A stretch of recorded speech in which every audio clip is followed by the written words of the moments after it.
এই ৫ ধরনের মানুষদের কখনো দ্বিতীয় সুযোগ দেবেন না। চিরকালীন ভিকটিম। আমরা সবাই জীবনে দুর্বিপাকের সম্মুখীন হই। এটি মানব অভিজ্ঞতার একটি অবিচ্ছেদ্য অংশ। তবে কিছু মানুষ আছেন যারা নিজেদের চিরকালীন ভিকটিম হিসেবে পরিচিত করতে পছন্দ করেন। তাদের কর্মকাণ্ড বা পরিস্থিতির জন্য কখনো দোষ গ্রহণ করতে চান না।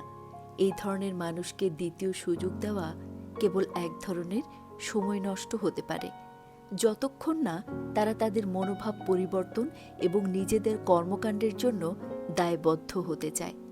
নিয়মিত মিথ্যাবাদী।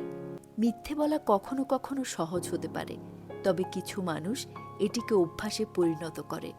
মিথ্যেবাদী যদি নিজের ভুল না মানে এবং নিজের আচরণ পরিবর্তন করার জন্য কোনো ইচ্ছা প্রকাশ না করে, তাহলে তাদের দ্বিতীয় সুযোগ দেওয়া অপ্রয়োজনীয় হতে পারে। যে ব্যক্তি কখনো নিজের ভুল স্বীকার করেন না, তাদেরকে দ্বিতীয় সুযোগ দেওয়া কিছুতেই সঠিক হতে পারে না, যতক্ষণ না তারা নিজেদের ভুল মেনে নেয় এবং পরিবর্তন করার প্রতিশ্রুতি দেয়। মানসিক অত্যাচারী।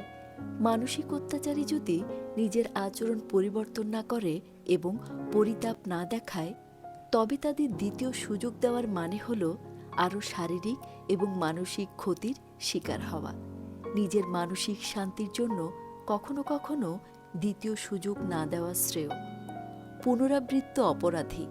যে ব্যক্তি বারবার একই ভুল করে এবং দ্বিতীয় সুযোগের মূল্য বুঝতে পারে না, তাদের দ্বিতীয় সুযোগ দেওয়া কেবল পুনরাবৃত্ত হতাশায় পরিণত হতে পারে।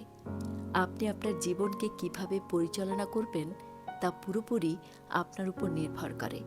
আপনি সিদ্ধান্ত নিতে পারেন কে দ্বিতীয় সুযোগের যোগ্য এবং কে নয়।